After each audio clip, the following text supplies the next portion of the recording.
Everyone, how's it going? Welcome to one of the last sessions of this year's main education tutorial. While the material says brain decoding and encoding, here we're going to focus on decoding. So if you're interested in encoding, gotta get out of here and upstairs. Sorry. We don't say which is better.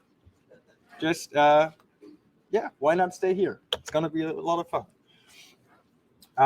So what we're going to do here in this one of the last sessions is basically trying to bring together all these different aspects you heard about before yesterday and today. That is machine learning, artificial intelligence, and neuroscience, specifically MRI data. Here, we're going to focus solely on fMRI data. So if you're interested in anything else, sorry. We tried to set it up in a way that is applicable, but I think the EEG part this morning also had some machine learning in there, some deep learning. So at least we got some other modalities covered over there. So again, what we want to do, or trying to do, giving our best here, is bring all these different components and aspects together. So do you all have the link to the materials? Okay. Good. So what we're going to do, maybe at first here, outlining once more, just to be sure, the difference between encoding and decoding models, because both are complementary yet contrary. And again, we didn't say which is better. Is all good? Okay. But focusing on our rival session right now, first, encoding. With encoding models, you're trying to predict brain activity patterns, for example, in fMRI, given a certain stimulus, percept, or behavior. So that's the route you're going to do, right? You have a certain expression, stimulus, and percept, a behavior. You can obtain that directly from stimuli out in the world, as, for example, outlined here. You could insert an image into an artificial neural network and extract the respective layer representations that you then could use in an encoding analysis to see if there's some resemblance somewhere in the brain accordingly to that. And there's many different other options and how you can obtain respective representations of things to probe that. Now, what we are focused on is basically the other way around. We want to predict a certain percept or behavior given a certain brain activation, or here again, an fMRI pattern. So we have our fMRI pattern, again, could also be an EEG pattern, could be an activity pattern from an ANN, and then using decoding models, we're trying to predict what was happening, most likely. Again, could be a certain stimulus percept, a certain behavior, cognitive states, function, all of the above. Quick question as an intro here. Do you all know what kind of animal this is? Capybara. And why do we have it here? Because they're majestic. And the largest rodents on Earth. If you're not familiar too much with capybaras, check them out. Really good. And what we're going to do here in this session is actually give you an overview of different possible decoding models out there in the wild. And what we're going to do is we're going to start out with a little exploration of the tutorial dataset that we're going to use throughout all these different potential models, just to show you that if you have your dataset ready in the right form and structure, it's comparably easy, the classic easy and straightforward, to apply all these different models to it. And I'm going to give you the overview of the data session. Then we have Bertrand over here going to talk about SVMs, support vector machines, how they can be applied to this data, to trying to decode the given task that we're going to look into in a bit. Then we have Alexis sitting over there, going to talk about MLP, Multilayer Perceptrons, to see what's going on there. And then last, definitely not least, we have Shima here in front, talking about GCNs, Graph-Convolutional network, how they can be applied to get a better idea what was going on in the brain. So, and as you can see, comparable to other parts of this educational course, we have everything in our Jupyter book framework here. But I think we ask you, or Natasha asked you, to get the materials and the fitting Python environment ready to go for the session. Did that work? It's okay if not, we can try to address it.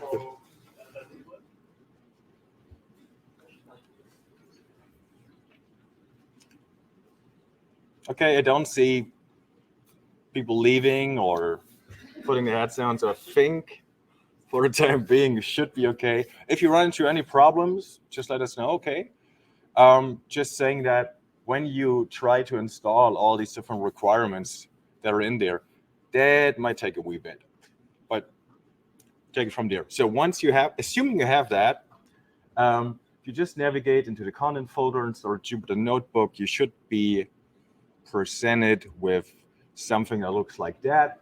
And you can find all the different materials, the sections we're going to go through in the content folder. So if you just click on that, you should have a nice conundrum of different files. And what we're going to start with is the file called Haxby data, which will hopefully should open up the section on the tutorial dataset that we're going to start with. And what I'm going to do here is basically switch back and forth between the Jupyter Book rendering and the Jupyter Notebook rendering, because as you can see, the Jupyter Book rendering compared to the Jupyter Notebook is quite a bit nicer. So we're going to go back and forth a bit because we need the graphics and whatnot. Does the notebook work for everyone?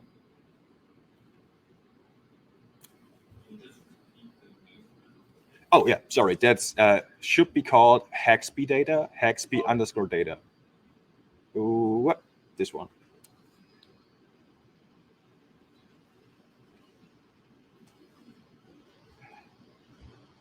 Okay, and as with other sessions before, you of course don't have to take part interactively and rerun the things as we do, but of course it's way more fun and should give you a better impression of how things are going to work.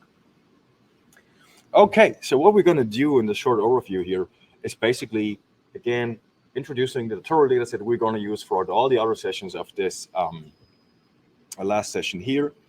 And when we're going to start talking about, as we start talking about machine learning and all these different parts of this too, you, I guess by now, gathered that there's a certain outline, there's a certain terminology that's going to be used over and over again, which is actually quite nice because it eases up the discussion across different subfields and software packages and all of these things. And that being said, we know that when you go to a tutorial and you get an example data set, this is of course going to work, right? Because that example data set was made to work within the tutorial. What's usually way more problematic is that when you get home, trying to run all these cool analysis, it doesn't work because the data set is not fitting or something is wrong. And while unfortunately we cannot address all these different data sets out there and ask you to bring your own data set just because we don't have that much time, we try to set it up in a way that it's rather abstract. Because one of the cool things in these software packages that we are going to use, no shocker here, it's all going to be in Python. Again, there's also machine learning in other programming languages, but that's not what we do. Because one of the very cool things there is that once you have your data in the right format, which is usually sampled by feature metrics, it's more or less ready to go. At least in terms of like you can input it into a model, not only one model, but all these different models, for example, those that we are gonna showcase you here today. Because you're usually working, as we tried out here, with a rather high-level API. So, and what we're going to focus on here in terms of this outline of a potential machine learning analysis is the input data. What you usually have neuroscience, generally speaking, is some form of neuroimaging data, for example. Here we have like structural image or some brain activation pattern. Could also be calcium imaging, as we've seen before, or EEG, MEG, all of these things. The important part to understand and outline is that the structure and what does it entail? Like what is the sample and what is the feature? And this is basically one of the first questions we like to ask you, maybe trying to bring it back to your research. In your research, what would be considered a sample and what would be considered a feature?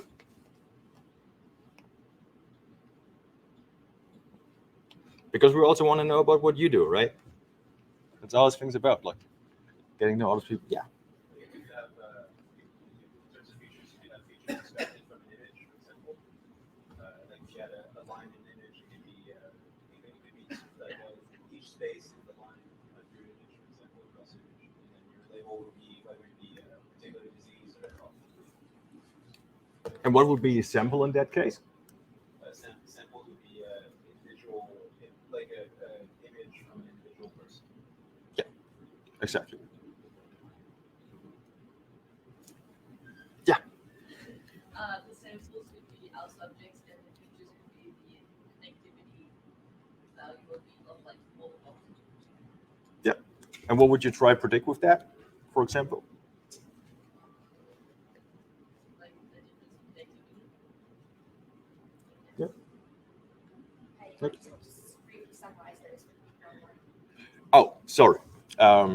Yeah, so basically what we get as examples here is that the samples could, for example, be different participants, and the features would be features you would extract either directly from an image, could be a structured image, could also be a function connectivity data, as in the last example, and then your labels correspondingly be, for example, different disease types or expressions thereof.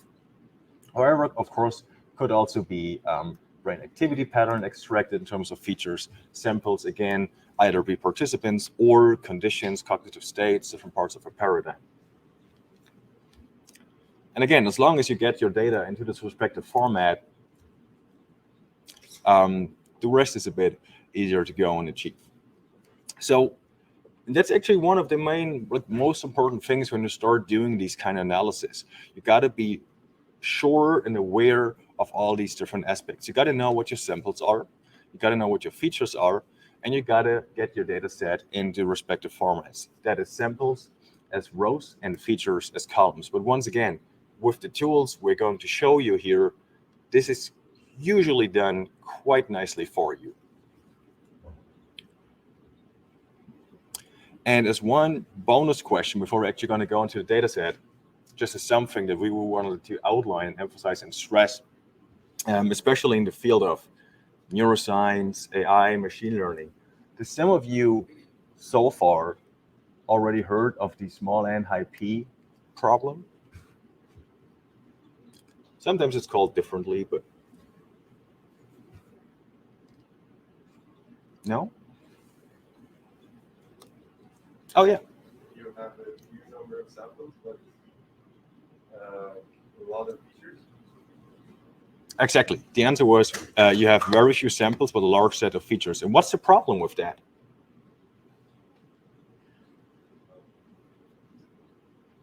Is there a problem? Maybe not. So overfitting the data if you don't have a lot of examples. A lot of examples to draw from your examples to your labels or classes, examples classification, and also just not having a lot of examples generally to draw anything equal from.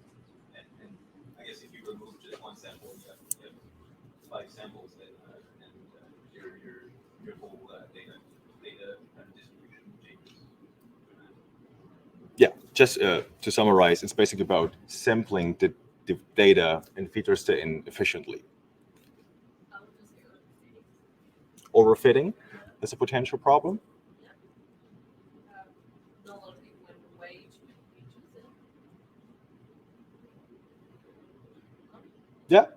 No, goes in the direction. So basically, what we try to explain here, because it goes into this very important concept known as the course of dimensionality, is that quite often what you do in machine learning analysis kind of thing is take the geometric perspective on things, right? So imagine you have a certain set of features, and those set of features span out in n-dimensional space. So if you would have 10 features, you would have a 10-dimensional space. Hard to imagine right now. Like, think of Interstellar, the end of Interstellar, if you've seen that movie, right? That tesseract kind of sampling thing. The dimensions are out there. The computer can handle it. We cannot. But if you have this 10-dimensional space, it's important to, within that space, to sample it as efficiently and sufficiently as possible.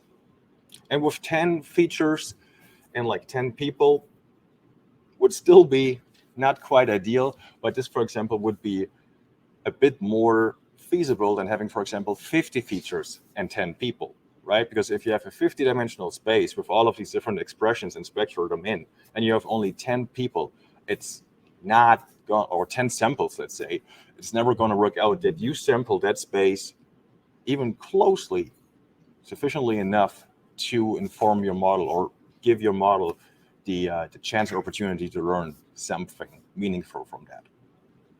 And the group here is that the last question we're going to ask here: what do we usually have in neuroimaging or neuroscience? Do we have it? Do we have that problem or not? I guess it depends who you ask, right? But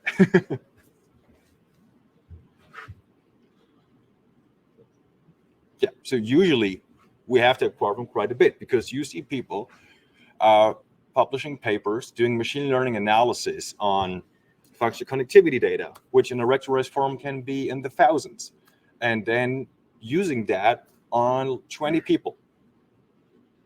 And of course, they get an amazing accuracy, and it's significant, and it's all good. No, it's not, because that model is definitely not ready for any kind of real-life application. It would have learned something very, very specific to the data, very overfitted or underfitting, and definitely not what you want to have. Unfortunately, we are maybe not doomed internally to work with this kind of problem, but it's way more common than it should be. However, there's cool new data sets coming out, IBC, for example, and we're brain charting, Neuromod, where we get much, much more data, big data sets, UK Biobank, HCP, all of these things, they really go into direction that can help us with that. If you are faced this kind of problem, a few things out there exist that you can use to address it somewhat. That is, for example, feature selections or projections into lower dimensional spaces, or maybe going to the direction of representations or regularization, just as a few ideas of what you can do there. Okay, but now finally to our example data set. What we're going to use here is the so-called Haxby dataset, which is part of the NiLearn Python module or library. And basically, what's in there is data from a very infamous study done by Haxby and colleagues in 2001. So quite a few years ago. And what happened there is that subjects were presented with various images of different categories that you will perceive commonly in the real world. And participants viewed those images, fMRI was recorded, and then they were actually one of the first studies to show that you can use a decoding model to predict the category that people were perceiving based on the corresponding brain activity patterns. Basically, providing some sort of evidence or suggesting that there is this intangible information in those brain recordings that we can use. And within basically all of our different tutorials, we're going to use different decoding models trying to do the same thing. And at first, what you're going to do, because we are in Python, is of course just going to scroll through here. So again, at this point, if you want to go along with us, you can rerun the cells just import from Nylon this dataset module that not only comes with the Haxby dataset, but many other very cool datasets that you can explore. And then you're just gonna fetch and download the dataset. Here we're gonna work with the data from subject 4, just as an example. Because unfortunately, we don't have time to work with all the different participants and train models thereon. And if you have not downloaded before, it might take a few seconds depending on the Wi-Fi and how many people are trying it, downloading all the different data, because if you then explore it, what you can see is that you're actually getting quite a bit there. It's not only like a few things here, it's like you got an anatomical image, you got functional images, you got different masks, you got an entire description of the data set, helping to orient people that want to reuse it. And we got, of course, also the annotations of when people saw or were perceiving a certain visual category.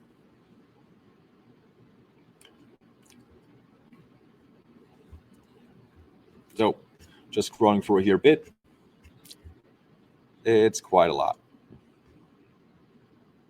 So given that we have all these different data files, modalities available to us, what would you think, just without having seen it any further, most likely, what would be our samples and what would be our features from the available files that we have?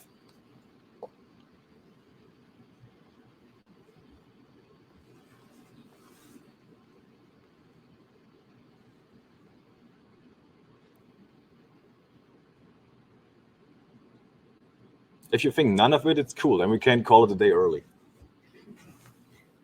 So you can get a lot of stimuli, the features and categories of the type of label. And similarly, anatomical data, functional data, the corresponding annotation. Well, yeah, I guess categories received by specific. Okay, so maybe make it precise. What would be samples? Well, samples be participant, each participant. We only have one? So yeah, we would need Sorry? voxel time points, And where would those be? functional data. Functional data. Because we're interested in activity, right? We could try to predict it based on anatomical data, but most likely that wouldn't work because it was also not recorded. So, and what would be our features there? And then I think you already said it, Francois, but the voxel time, zeros, time points, activity patterns. Yeah. And I said correctly as well before, our labels, our annotations would be in those files as well. So it's starting to exploring the things a bit more in depth, starting with the anatomical data. And this is basically just building on how Ting was showing you yesterday morning, how, again, comparably easy it is with Nylon to explore and work with all these different data files. Just, for example, using the load image function, straightforward, for example, here to load and then subsequently inspect the anatomical image, for example, its header with all the different meta information in there. And of course, also the data object, which is the actual underlying data that you will present or have in these images. And as you can see here, and I might have learned before, MRI images are nothing like magical or whatever. If you open them up and look into it, it's numbers. And depending on whatever you acquired there, it's a different range of numbers, but it's always going to be numbers in a certain orientation. And the shape, for example, can we find out with the shape object, because at this point we are basically working with NumPy arrays that make it very easy to apply a lot of very different operations on the data. As we can see here, we get our dimensions, and because it's an anatomical image, it's only one dimensional in the end. And if you want to go a bit further, you can of course also plot the image once more using Nylon in a static and interactive manner. And yes, this is not machine learning. This is just me being a major fanboy of Nylon and how cool it is. So I just want to stress it a bit more and showcase what can be done and how easy it is and what you can do. For example, here, embedding interactive figures directly into a notebook. That's pretty nifty. And then let's go on to the functional data. We basically do the same thing. We load our image. We can then expect its header. And if you have a laptop that is a bit newer than mine, it should be faster. And of course, the underlying data and its shape again. As you can see here, the shape is quite different from what we saw in the anatomical image. Any of you have an idea why that is? What do we see here? What does this reflect?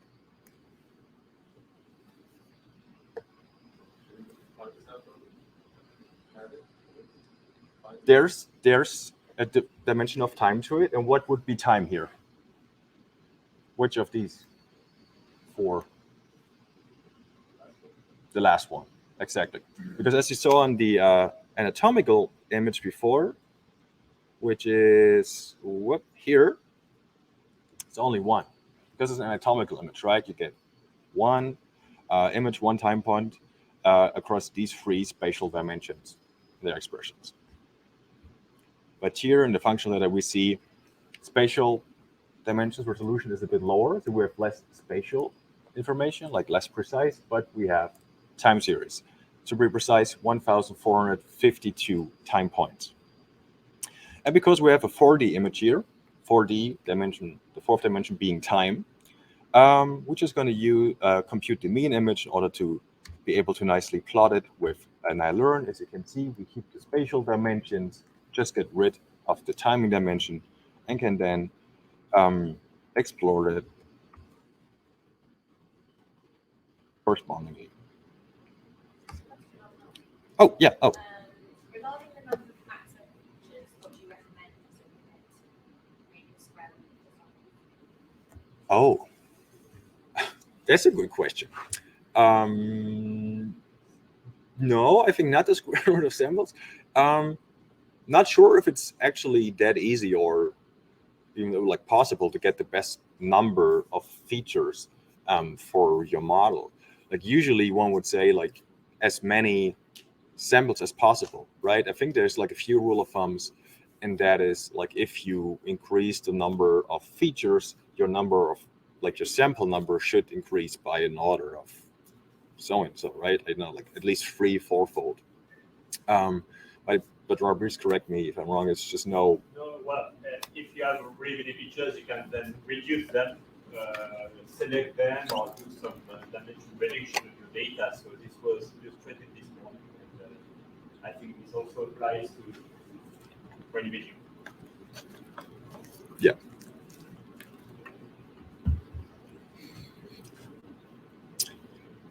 So yeah, and going back to our different images tab we have in there, one of the things we haven't checked so far, also a Neuroimaging file format or type of it, is the mask. In this case here, a binary mask. And what we're going to use here is a mask of the ventral temporal cortex.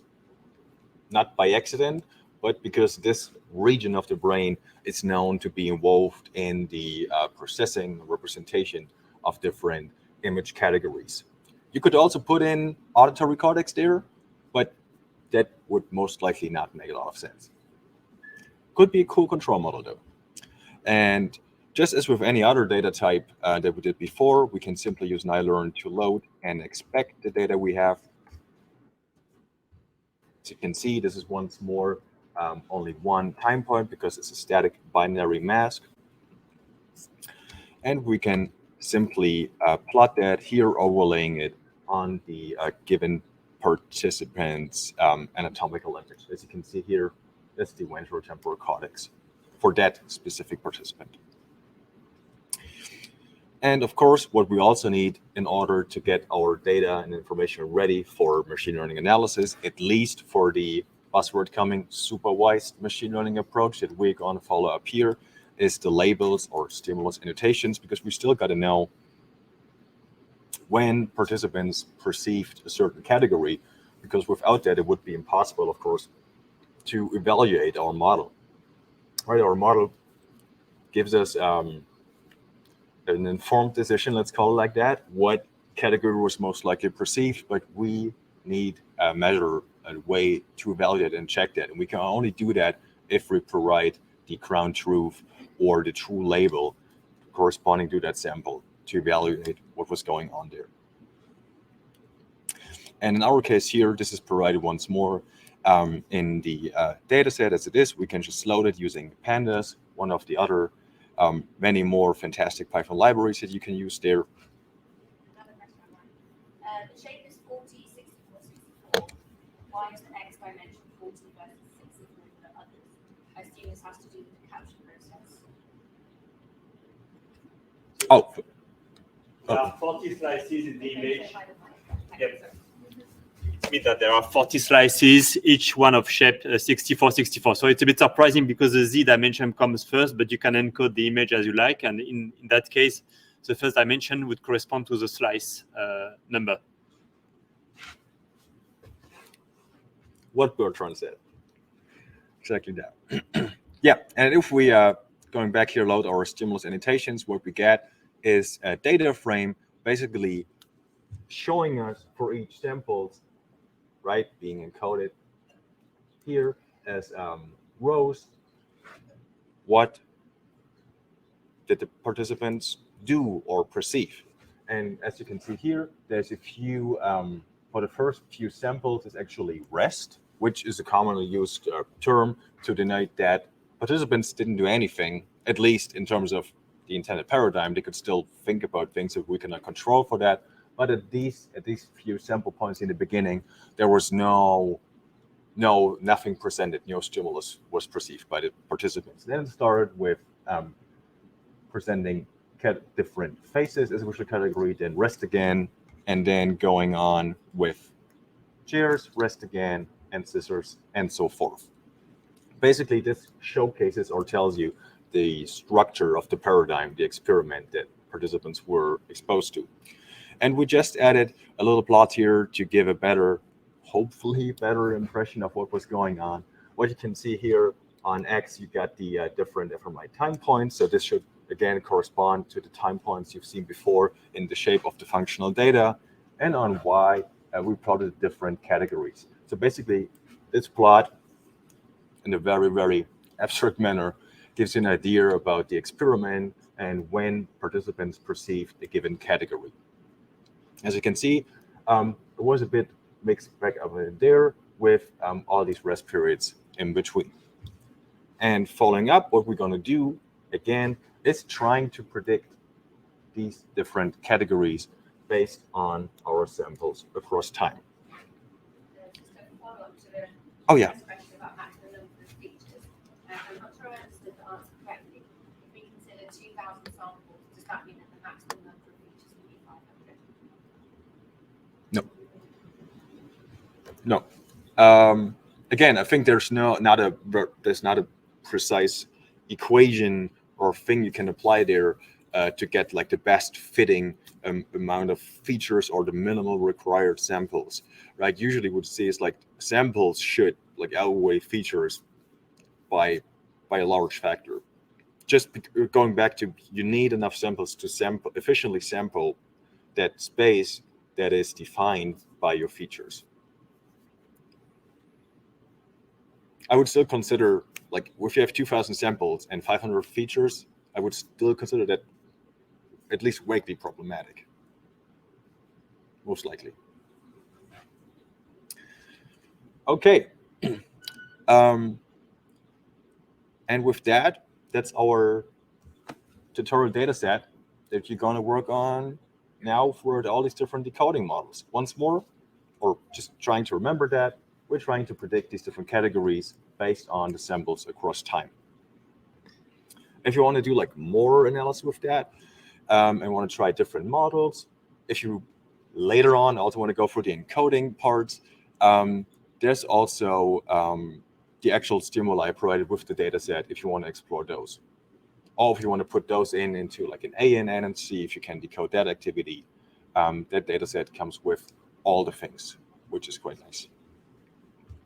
And if you don't have any questions regarding our tutorial data set and these concepts we briefly addressed. That is the small NIP problem and samples features. Then I'm going to hand over to Bertrand, who's going to talk about SVMs, that is support vector machines, and how they can be used as a form of decoding model to do mind reading, as it's commonly referred to.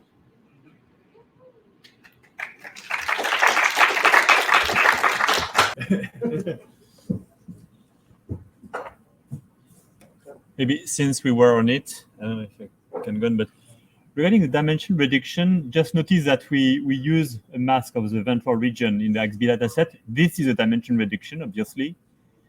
Having a high-dimensional data may not be a problem in terms of prediction. If the information is widely distributed in the data, maybe it's good to have a high-dimensional samples. But it may become more complicated when you want to interpret the weight maps. That's not too much our topic today, but if you want then to figure out what are the important features for the prediction, then having a high-dimensional data set is obviously an issue. All right, so let's go and run this notebook. So the first cell is just loading the Haxby data, subject 4, getting the mask of the ventral regions, masking the data to get a matrix X, sample by feature, and then the behavioral data. So in the behavioral data, you saw that there were 2 columns. One was labels, and one was the chunks. Chunks are the runs. So there were 12 runs in this data set, and they've been concatenated. So there's an index variable that denotes the run that the data was taken from, and is a chunk. But so we will ignore it for the moment and just use the labels, which corresponds to the 8 classes that we discussed. Okay. Then once we have X and Y, X being the fMRI data masked and Y being the conditions, so belonging to the 8 classes, we can look at the unique values, which will be the categories present in the data. So these are 8 strings corresponding to the category of visual object that was presented to the participant. We have 1,400 samples and 675 features. So there has been a massive dimension reduction from 40,000 to 600 features. Okay, so let's go and train a model. For that, we're going to split the data into train and test. And so we use the simplest way to do it, which is simple validation, where you just have one splitting into where you separate the data into train and test. If you use the train test split from scikit-learn, you need to define the test size. It will be here 20% of the data, and it's a random set of the data. Okay, and then we can once we have done this.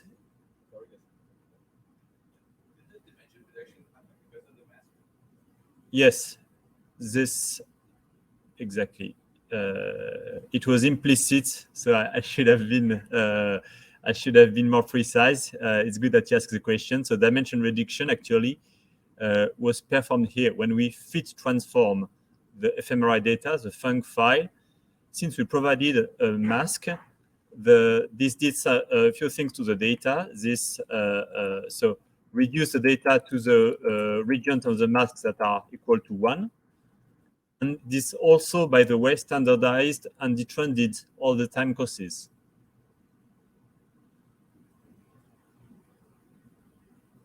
Okay. We were here. So now we have some training data. So let's define a support vector classifier with a linear kernel. This is the standard version. C is a constant that defines the penalty. So in high-dimensional regimes, as we are here, you always need to penalize the model, and the penalty is governed by the C parameter with support vector machines. Just beware that with SVMs, larger C means smaller penalty. It's a bit counterintuitive. Okay, we have fit the model, and the model SVM is a scikit-learn object. When you call fit on it, it returns itself. That's why the output is a SVC instance. Okay, with this we can now look at the performance. Let's try on the training set. So we can give the model SVM that we have defined. We can predict based on X train, and so we have the Y train predict, and we can look at a classification report. It's just a tool defined in scikit-learn again, where we compare the true label on the training set and the predicted label on the training set. Okay, and without surprise, we've got 100% precision, 100% recall, F1 score of 1. F1 score is a harmonic mean of prediction and precision and recall. Okay, precision is the true discovery proportion. It means that for each category bottle, we look at among the samples that were labels bottle, how many were actually bottles. Okay, recall is among the true the instance that are true bottles, how many did one found with the classifier? Okay, what proportion of them did one find with the classifier? But here it's 100% for all categories, and it's obvious because it's on the training set. On the training set, you can perfectly separate the categories, and just it's a feature of high dimension, and that's all. Of course, if we want to have a meaningful result, we need to check on independent data. So it's actually not independent in that case because we have picked the data randomly. So it's not completely independent. So these are different samples, but there might be serial correlation in the fMRI data, and we have not taken into account the run structure of the data. So actually, this result is still a bit biased by the existence of serial correlations in the data. But at least at that step, we can see that we obtain scores that are a bit more reasonable. The rest categories category has many more samples than the other, and so it gets very high scores. But in that case, all the categories get relatively good scores. And then there are different ways of averaging this across categories, etc. You may want to look at the confusion matrix, which tells you what were the mistakes. So, for instance, for the samples of the category, say, face, how were they classified? So quite often, they were classified as faces, but sometimes as, I don't know, house or scissors or whatever. Don't overinterpret these numbers, okay? They are, if there are massive differences, maybe they can be meaningful. I see quite often people overinterpreting these things. This is not based on many samples. We had, remember, 20 samples on the test set, okay? So they're probably not meaningful.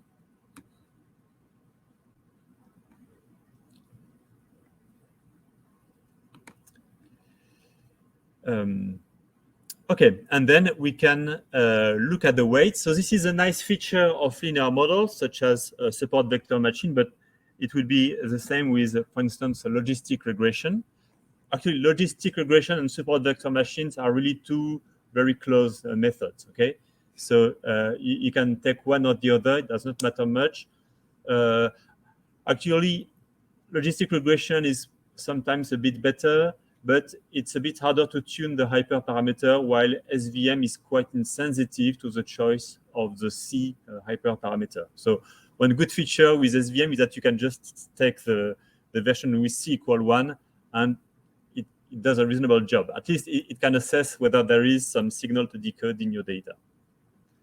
it's a bit more tricky with logistic regression.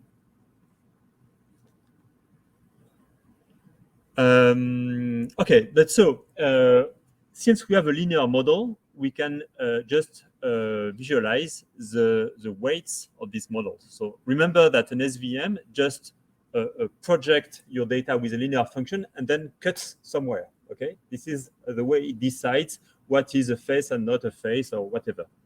And so you can just study the direction that was defined in the feature space, and this corresponds to weights on voxels, and you can just look at them. Now, if you take the so what you have for the moment are the coefficients of the model SVM. And you can take, for instance, so you've got a matrix of coefficients because there is one for each category. And then, but it's a vector of size 675. Now, to make it a brain image, you need to call the masker that was defined previously, called the inverse transform method, that does nothing but embed this 600-dimensional vector to the 3D space. So it makes it in a array with 3 dimensions, x, y, z, so that we can plot it and look at it. So and then we can call view image to plot this coefficient image. Okay. So this is as this was for the zeros class. It's for the first class of the model. Then it renders, and you can look at it. It's a bit salt and pepper, not super nice. I'm not sure I would do much with that, but at least that's it.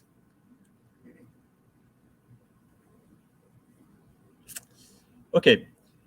In Nylon, we also provide an easier way to perform classification. It's a high-level object that kind of hides the scikit-learn layer and makes it easier for you just to play with brain images and labels. Okay, very high-level things. So it's a bit simpler to deal with. So that's what I'm going to show it to you. So we call it the decoder. So you can import it from nylon.decoding. Then when you specify a decoder, you want to give it a learner, so an estimator, so support vector classifier. Then a cross-validation scheme. Here we will use a 5-fold cross-validation. So CV equal 5. It's a convention of scikit-learn. It means it's 5-fold cross-validation. You give it a mask because this thing will directly take the image data. So you need to mask to the ventral region that you wanted to use. And then you can give a scoring scheme, for instance. When you will pick a model, you will select it according to the F1 score. Remember that F1 is is a harmonic mean of precision and recall. So it's non-zero when precision and recall are non-zero. And then we just fit it. So we give it the nifty image, essentially, that contains the fMRI data. It could be a list of 3D images also, that's equivalent. And the target Y to be fitted. Takes a bit of time to fit the model. Because it's doing all the cross-validation to get the results. So the 5-fold cross-validation, that's why it's a bit. So you can, maybe I will let you play with a frame classifier, which is another one that we propose to obtain nicer weight maps. It regularizes them using exactly the idea that we were discussing previously of bootstrapping and aggregation. It also uses some clustering to kind of specially regularize the weight maps, but it takes time, so I think it's not a great use of our time today. Maybe it would be interesting to address some of the exercises to keep you awake. First question is easy. Maybe not super interesting, but easy. What is the most difficult category to decode? Why? So it depends on what classifier you take. Things can vary a little bit. Actually, when I called the decoder, I did a 5-fold cross-validation. So on the creating sequential chunks of data, and actually you see that the accuracy dropped a little bit. The F1 score dropped quite a lot. It's because when you don't sample the data randomly but take consecutive chunks, then essentially your model is consistent with the correlation structure of the data, and there is less overfit. So now the performance is a bit lower. So it's easy for the model to identify rest. Interesting. Face is quite good, and some others are more difficult, like bottle. It's likely that we don't have billions of neurons dedicated to bottles. Well, I don't know, maybe for French people, but yeah. Okay. The model seemed to overfit. Oh, overfit, what does it mean? It means that the accuracy that we had on the training set, which was 100%, is higher than the accuracy we had on the test set.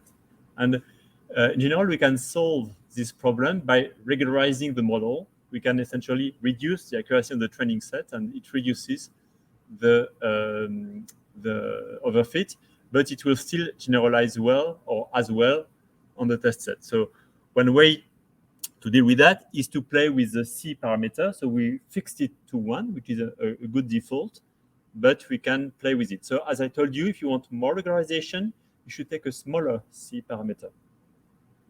So if you want to play with it, I'm not.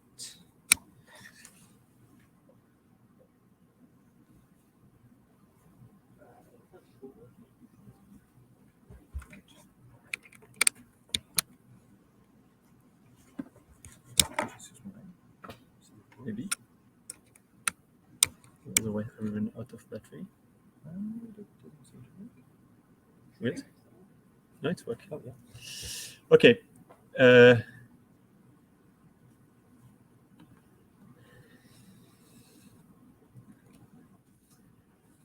Let's try and do that. I can give you 2 minutes to find a solution.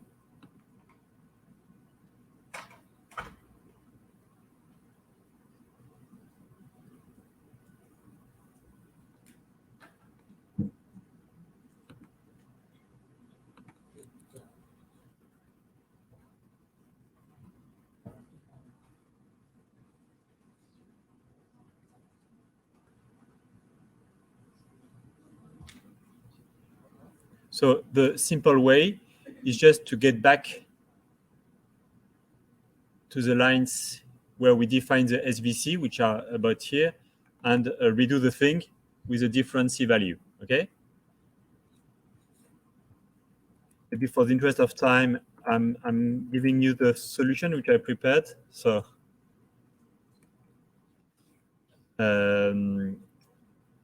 I take a smaller C, like 10 to the minus 3.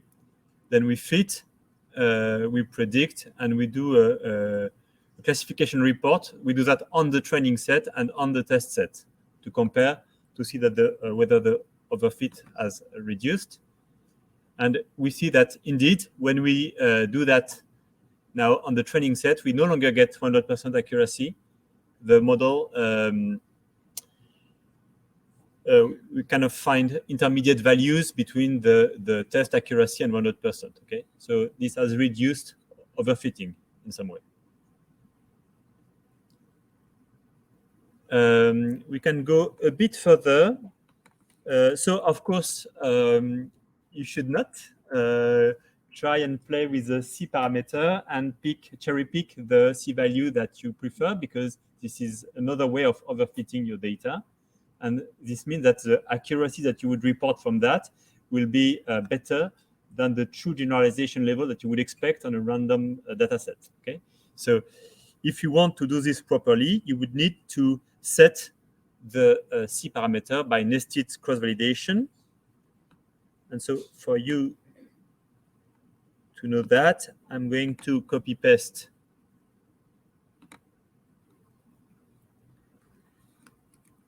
solution here so that you get aware of that. So this has been done this morning in the course of Jérôme. you can use the grid search CV object.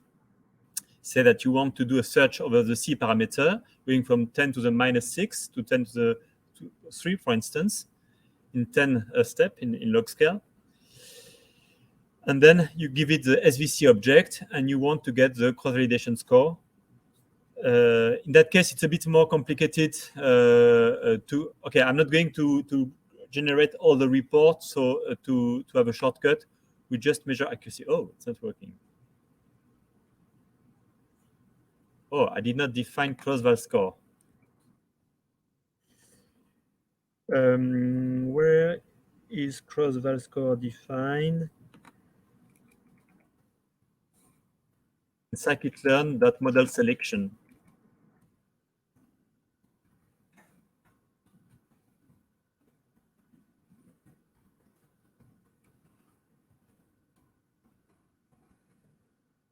Good. So it will take a bit of time because it has to run the thing and report the performance. But at least with that, we have a safe procedure to set the C parameter optimally. It will not consider the training set accuracy. It will only consider the nested test set accuracy. Okay. Questions on that? Yeah. We select the hyperparameter here, C, based on the test set. No, on the nested test set. So it will, for each fold of the outer 5-fold cross-validation loop, it will define internally a training and validation set to pick the best parameter.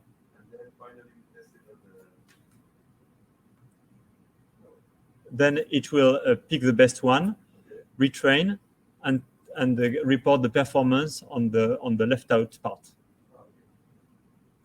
Just to be sure, like that means that for every fold, they actually use the C parameters as different, right? Yes.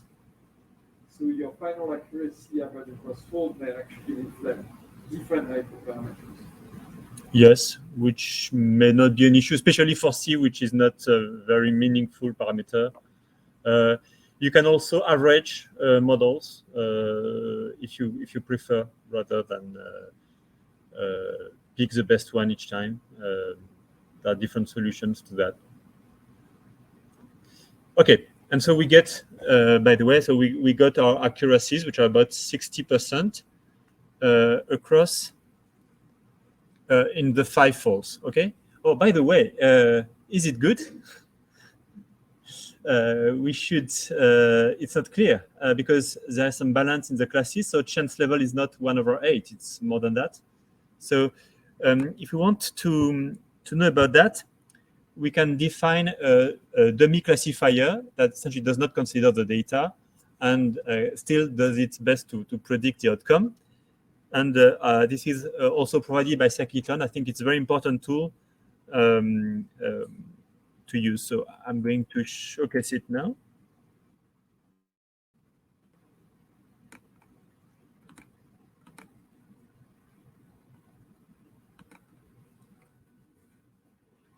So I just import the dummy classifier.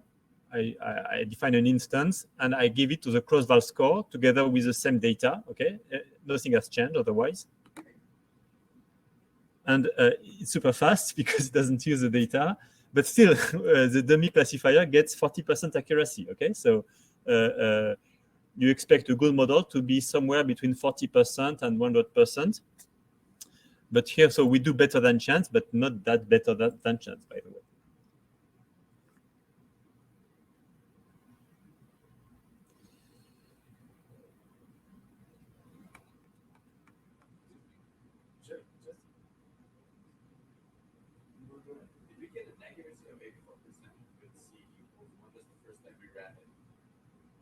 Yeah, but it was not. Yeah, beware that it was not. I think it was not prediction accuracy. It was another metric. We were looking at the F1 score per class, but on data that were not completely independent. So these are very optimistic scores. Sorry, I don't know where it was. The part of the assessing performance, the one with the table like this guy, what is this?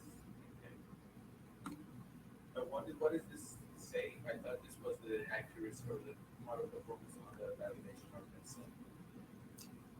This is a F1 score. It's not accuracy. So this is a different thing. There are different ways to evaluate a classifier, especially a multi-class problem. Here we have 8 classes. Okay, it becomes a bit simpler when you have only 2 classes because essentially you have a binary decision, and so all the metrics kind of are kind of functions of each other. So it becomes simpler.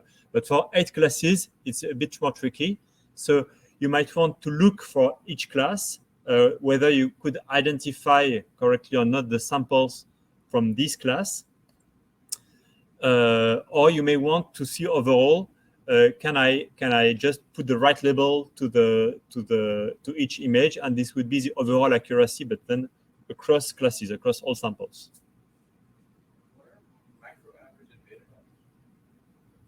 Sorry? Those are for precision and recall, the macro average.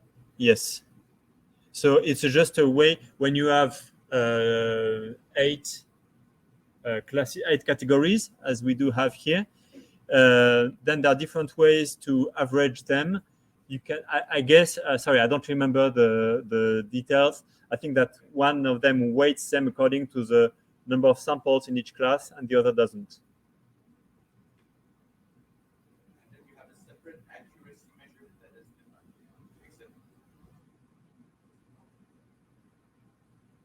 Yeah, sorry, I don't remember what this is, this value, this accuracy value.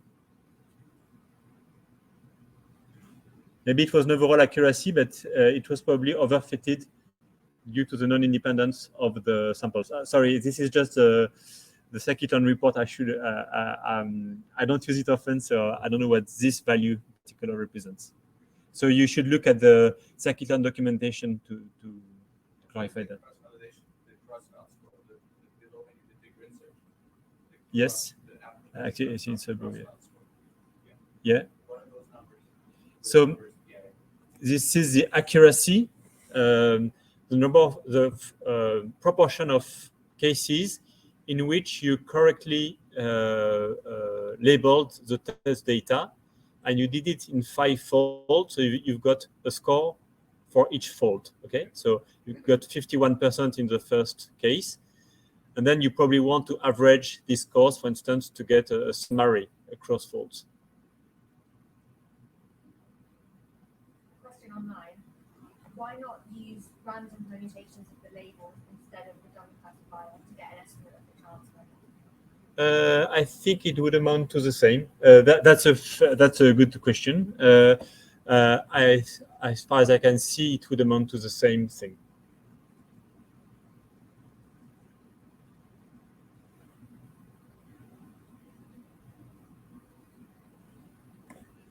I don't know how we are with respect to time. So what should we do? So it's 54. I think we had scheduled break. I mean, this session, I can tell you exactly when to schedule. It's 3:30, so we're late. But maybe there's not much to finish this. Yeah, we were supposed to take a break for 15 minutes, but we started a little bit late. And we had interruptions. So, you know, if you want to just finish this. Yeah, I know which one. I think that I want to make maybe 2 more points. Okay, we used a linear supervector classifier. We could use a nonlinear one.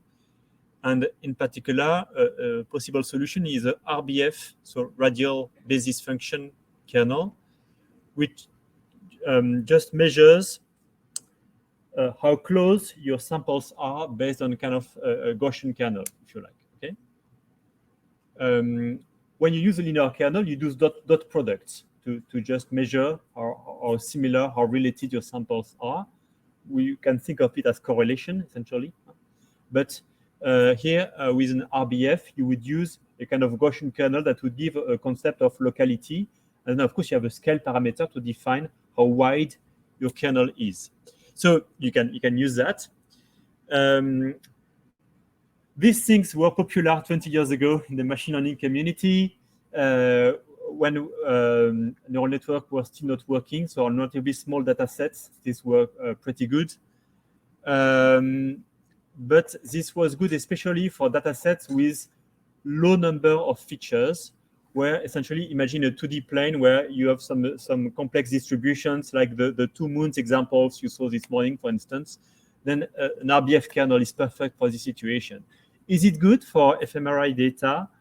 Well, we can test that now. So you can do that in parallel.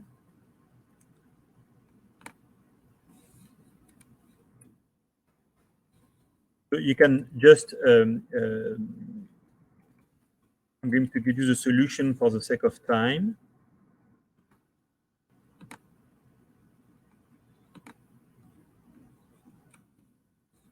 What does it look like? Well, we will need again to set the gamma parameter. If we don't set it, by the way, we are at chance or possibly worse than chance. So if you take, for instance, gamma equal 1, essentially you don't find anything. I tried this morning. So what you need to do is to find the gamma parameter. So you don't know exactly what magnitude it should be, so you can look for it in a relatively broad log space. Then you define your SVC model with saying you want a kernel, an RBF kernel, and the C equal to 1. Ideally, you should set also the C parameter, so you could, in the parameters, have a two-dimensional grid with gamma and C. For the sake of time, I'm only setting gamma. Then you define the grid search CV object that will look for the optimal gamma parameter and use it to predict on the test set. And you do that in a 5-fold cross-validation. And then you take a coffee.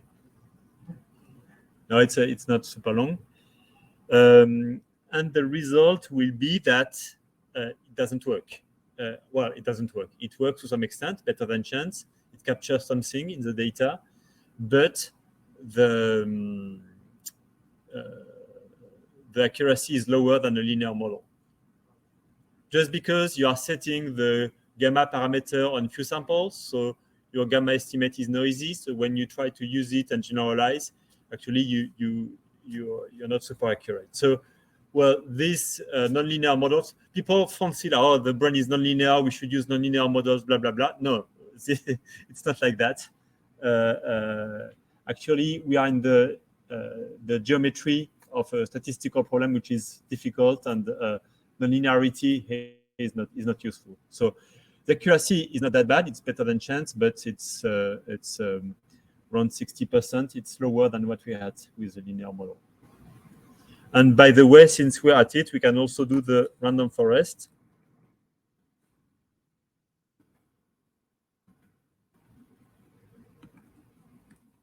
Import the random forest classifier from scikit-learn.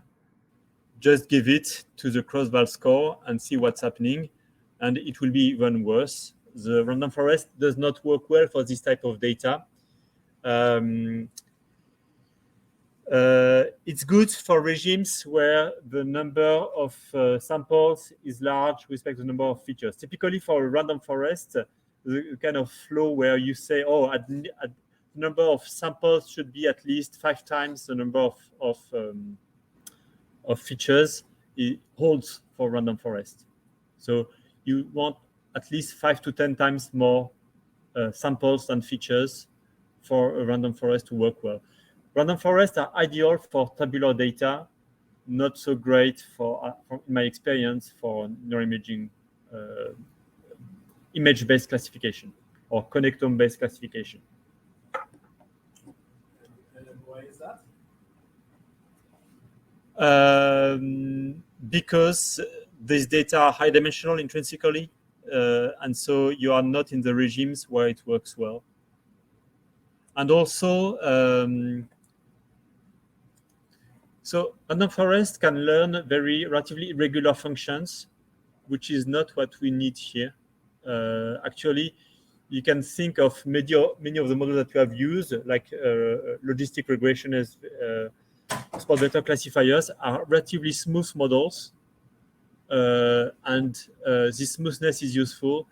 And so random forests do not have this feature, and so they don't have the good inductive biases, if you like, for this type of data.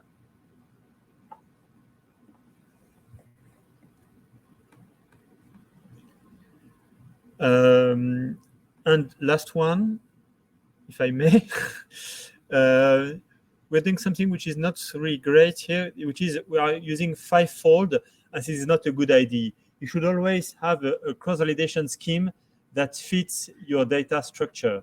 Here, the data are organized in runs, so the runs have been concatenated in the data, so it's a bit hidden, but we should use that in cross-validation, really generalize from some runs to other runs, which can be retaken as independent.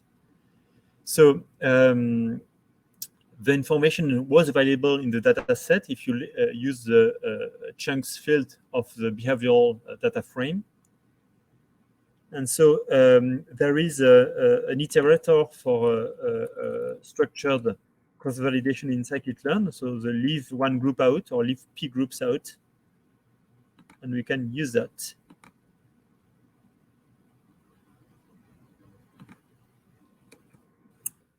So we can import the leave p groups out models selection scheme. So it's actually a cross-validation scheme.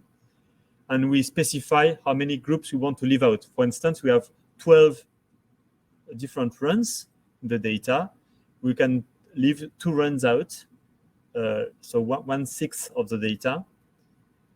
And so when we run cross-val score, we provide the model X, Y as usually, the cross-validation scheme, and then we need to provide the groups variable on which that we will use. And in that case, it's the chunks variable.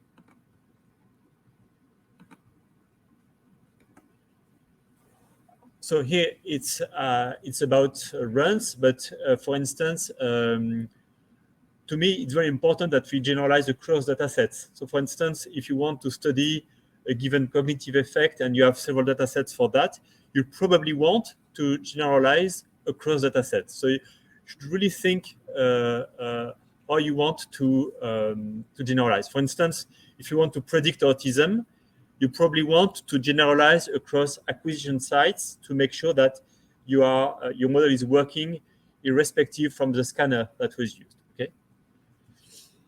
And then we got more scores because there are more folds. There are 12 multiplied by 11 divided by 2 ways to create two runs among 12. So it should be something like 66. And so there are probably 66 values here that gives you the level of accuracy. Again, that may be a bit lower even than what we had previously, showing that actually when we do the consolidation a bit more strictly, the accuracy is not so high. I propose to take questions and stop here, maybe to leave time to my colleagues.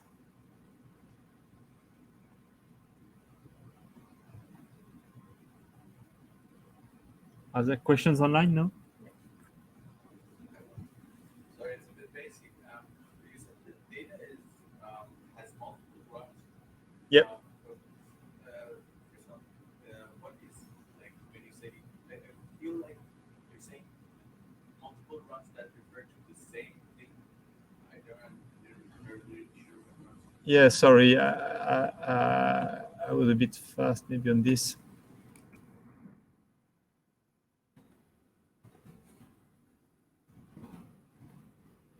So this is, if you look a bit on the top of the notebook, you will see that we have defined this behavioral that was containing the labels. And so we had 1,452 samples, and each one has an index corresponding to the chunk. So in that case, so they did the experiment 12 times. So with a participant in this canal, like 12 runs of 5 minutes. And so this is all the data they have on this subject.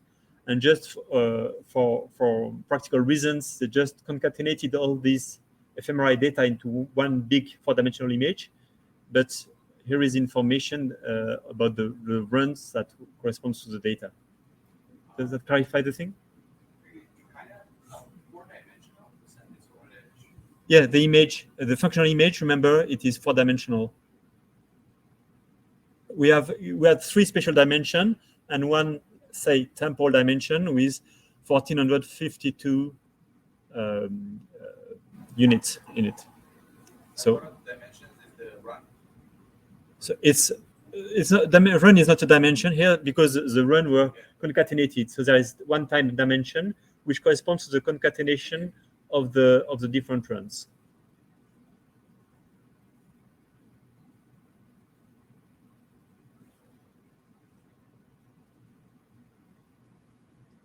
So one thing about the last exercise. Yeah. As you mentioned yourself that there was a lot of score and stuff that you just passed it. It's just yeah. So how do you go and interpret all these scores? Please don't interpret all the scores. How do you go and approach all these scores and interpret whatever? What I would do from these scores is just a box plot. Okay, it would show you the accuracy that you reach in average when you try to decode object categories from data in the ventral visual cortex, and gives you an idea of the variability of the score that you have across runs. Okay, so a box by condition. So here it's there's no condition anymore because it's a global accuracy. So it's a number of times you predicted the right label associated with an image. But you have here for each pair of 2 sessions among 12. So okay, so that's why you have 66 values at the end. No, it's just a measure of the spread of accuracy values that you can have on this data. There's one question online. Yep. Say we have multiple samples per participant. Could we use lead P without to make sure the data from each participant is well distributed and not confused? Yes, exactly. If you are essentially in your experiments considering multiple data points for different participants, you probably want to use a leave one subject out or leave P subjects out, where you would leave a fraction of your subjects completely apart. And really, you should always make sure that your cross-validation scheme fits the structure of your data, so that the data set, the test data set is truly independent from the remainder. Yep. You said you might want of those accuracy. Would you do the same with when you made the lot space for the C? So the C would change with the cross. What you would see, okay, I did not have time to do it, but okay, we can do it maybe offline or whatever. But if you look at the accuracy as a function of C, you would see that if you take C super large or super small, the accuracy is just, you just a chance, okay? The model does not work. Well, for C, maybe not. For gamma, it's for sure you have a chance with a very small gamma or very large gamma. For C, I don't remember exactly. Maybe there is on one side, maybe you're still better than chance. But typically, there's another side. Maybe when you take a very, very small C, then you get back at chance. So you don't want to consider these points. Basically, your classifier is no longer working. It's broken. So you don't want to report these points. Okay, you just want to discard them because they don't represent the information that is truly in the data. It's just a misparameterized model. So you rather want to keep the values that are meaningful. So you would keep the one with the highest accuracy? You would report that one? Or? Yeah, so but with nested cross-validation to avoid overfitting, yes. Okay. You don't want to report misfunctioning models.